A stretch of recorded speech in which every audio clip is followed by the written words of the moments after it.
Hello guys, in this video we will going to discuss about the Humira injection. What is the use of Humira injection, its doses, side effects and contraindication. So watch the video till the end. So guys, Humira injection is made by a FY company and it is the biggest brand of FY.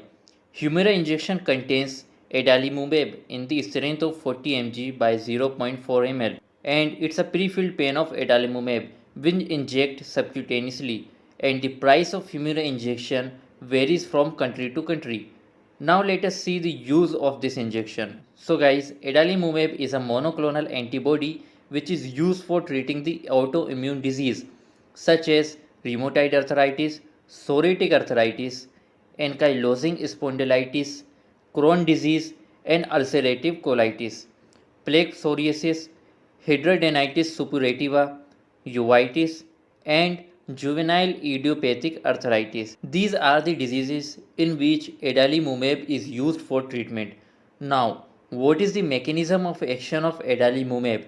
So guys, adalimumab specifically targets and blocks TNF alpha, which contribute to the inflammation that causes the abscesses, inflammatory nodules, and draining fistulas in HS. So guys, what is the dose of adalimumab injection? The dose of adalimumab injection is depend on the medical condition of patient and disease.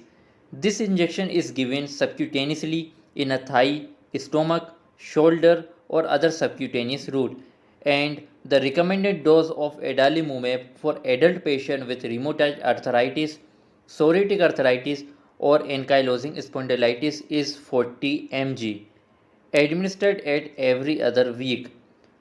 Now, what is the side effect of adalimumab?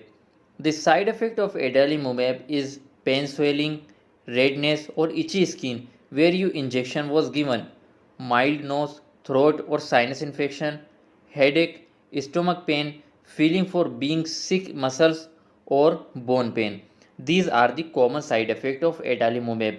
If you were notice these side effect or other side effect, so consult with your doctor. The last question is that who should not take adalimumab injection, means what is the contraindication of this injection. So the active miliary or inactive tuberculosis patient, chronic hepatitis B patient, opportunistic fungal infection, pneumonia with a fungus called pneumocystis jirovecii patient, a bad infection and the infection that last a long time, and cancer or malignancy. So the patient with these diseases cannot take this injection. So guys, this is a complete information of Humira injection. In this video, we have discussed about the use, dose, mechanism of action, side effect and contraindication of Humira injection. So guys, if you are watching my video first time, so please hit the like button and subscribe my channel for further new videos. Thank you so much for watching this video.